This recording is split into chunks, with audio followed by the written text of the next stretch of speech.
It's the end of the week, which means it's your end for hot news for this week. Not your actual end. I'm not saying that you're going to die or anything, but you want to stay alive, you want to be hyped, check out UFD Deals. We bring you the hottest deals from around the internet on all of your tech-related favorite items so that we can save you a little bit of money when you're maybe trying to build a PC. So check it out. Links in the video description. Supports us, keeps this going.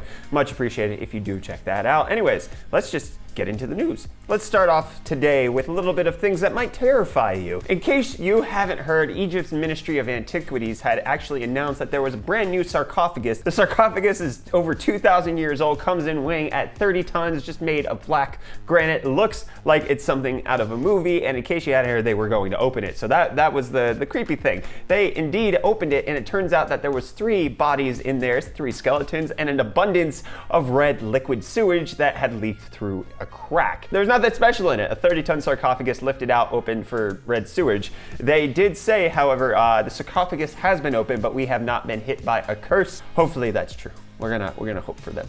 We wish them the best in their future endeavors. And continuing on strange topics, there is somebody who actually did a teardown of a Scientology e-meter, in case you ever wondered what's in one of those things. Apparently, it actually does feature some high-end components. It's injection molded. It looks like it actually costs a pretty penny for everything that they do. Whether or not it can actually measure your thetans is a different story that I don't necessarily want to get into here because we're a tech channel, but if you ever wanted to see a video of a 30-minute breakdown of a Scientology e-meter, we'll leave that link in the video description, or you can check it out right up there. Speaking of other religions, it appears that Star Wars is bringing back the Clone Wars animated series to Disney's streaming service. There is an announcement, official trailer that is live now. You can check that out as well. I don't care about Star Trek, so why would I want to watch the Spock and, Battlestar Galactica? None of this makes any sense to me. They shall come in peace. It's not the right reference.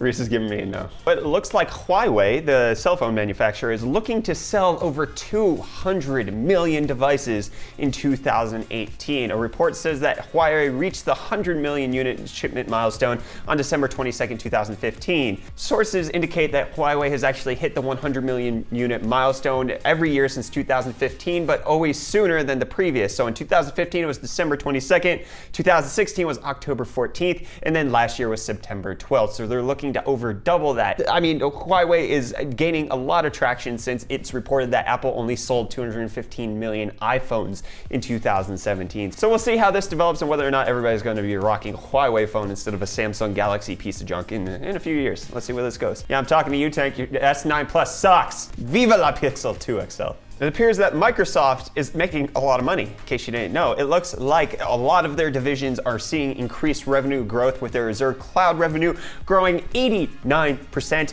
Dynamics 365 grew 61%. Gaming revenue was up 39% for them. Office 365 revenue was up 38%. And then their Surface revenue was up 25%. And then their Windows commercial products were up 23%. And I messed up the word products. So it seems like Microsoft is growing in all areas, which means that they're going to combat Amazon and take down that giant, because we don't need monopolies. We need 2 monopolies. That's the way we need to work this world. It's always good to have 2 choices that both suck. Of course, I'm kidding. I don't mean that, Microsoft. Please don't sue me. I obviously don't mean that personally. Like, Microsoft has some great products that they've released over the years. They've also had some crappy ones, and they've done some shady things with Windows 10 as far as spying on you. But I don't want to seem overly negative about this topic, because I wasn't. That was just a joke. It doesn't appear that Microsoft is taking all of that money and just running with it, though. They've apparently offered bounties for bugs that you can find in their identity system. So anything that they use to personally identify people, whether it's through Outlook or through their cloud services or through anything that is in the Microsoft ecosystem, they're offering up to $100,000 to anybody who finds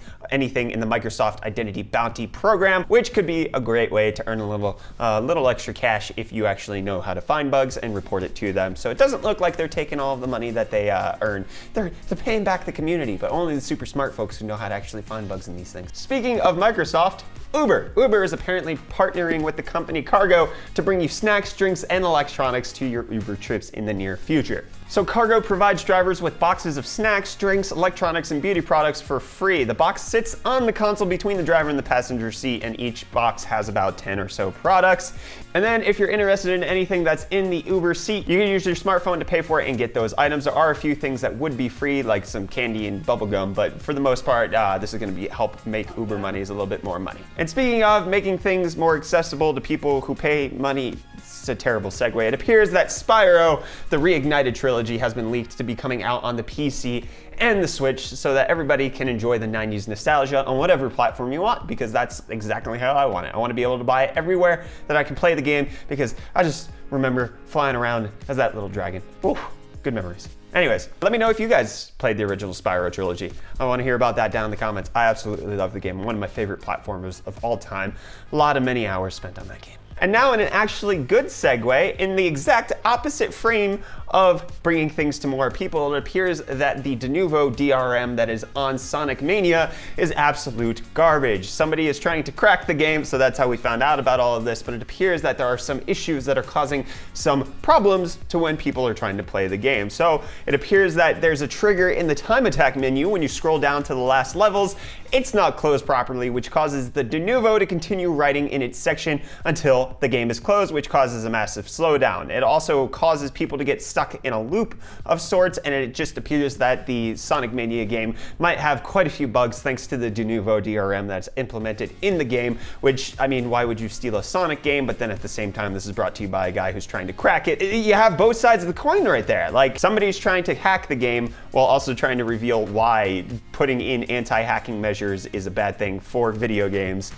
Where do you win here? I want to know your opinion on cracked games down in the comments down below. I've had plenty of people who told me that they download the crack version to try it out, to taste it, and then if they like it, then they'll buy it. I've also heard people give me that argument and then never proceed to actually buy the game. So I'm kind of 50-50 split on that one. So I want to hear your opinions down in the comments down below. And now it's time for today's segment of the Flash. So actually I have quite a bit of flash storage news for you. It appears that we're anticipating an SSD price drop next year as Samsung plans to increase their spending on SSDs by $2.6 billion. Samsung spent $6.4 billion on developing and producing NAND flash memory this year, and it looks like they're about to increase that by another $2.6 billion to bring it up to a total of 9. It's not quite 10, but you know, what are you gonna expect? Apparently they decided that 3D NAND flash is a more worthy investment than DRAM because they don't care about our high prices. They want to bring down prices on RAM, and then they could, or SSDs, and they could just be like, look, your SSDs are cheap, there's no price fixing on the RAM side. Then it appears that Intel is starting to produce 3D QLC, that's 4 bits per cell NAND flash based PCI Express SSDs for data centers,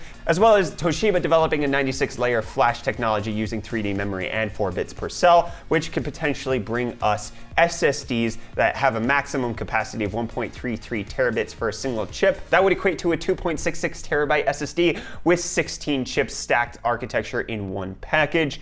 It could also mean that we could get more in the future and have giant SSDs. And that's going to end today's segment of The Flash.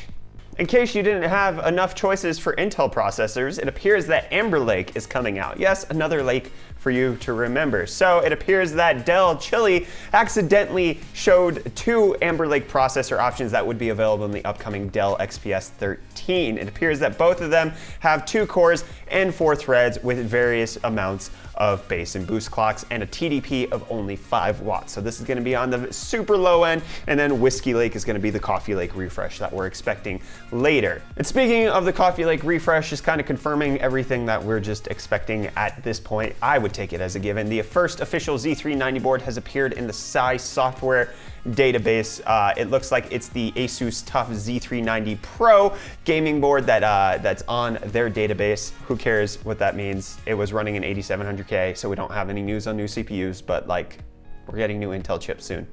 Big whoop. Want to fight about it? And I know we're all very desperate to get to the GTX 11 series, so we have some rumor news today about a potential 3D Mark leak on the GTX 1170. It's coming out of a forum post on overclockers.uk, which indicates that this is a GTX 1170 running with an i5 8600K, and it has 16 gigabytes of VRAM, as well as it says it's running at like 2.5 gigahertz per second, which is absolutely crazy. It says it's an EVGA version. They're not going to be able to hit 2.5 gigahertz. It's just not going to happen. This is not a real leak. This is not a real anything. Anybody who's trying to spin this 1170 leak to you as a real 1170 clearly either hasn't investigated this hard enough, is just trying to get views from you, or potentially, you know, actually can't understand how fast things are supposed to work, because this will not work that fast. 16 gigabytes of VRAM is kind of up in the air. We've heard reports that it could come with 8 and 16 gigs.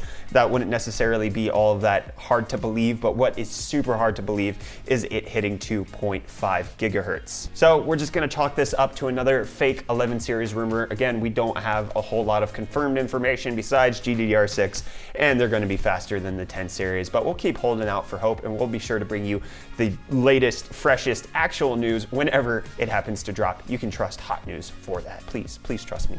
Please, I need your trust, okay? And that's gonna wrap it up for everything that we have for Hot News today. Let me know what you thought of anything from the beginning story to the last story, anything in between, down in the comments. Let's chat about it. Also, don't forget to hit that like button if you enjoyed it. Get subscribed to stay up to date on all of our tech-related content. Maybe check out UFD deals for tech-related deals. That'd be great for us as well. Anyways, I'm Brett with the UFD Tech Channel. Thank you so much for watching, and I'll see your smiling faces again in the next video, which Hot News will be back on Monday, so love you.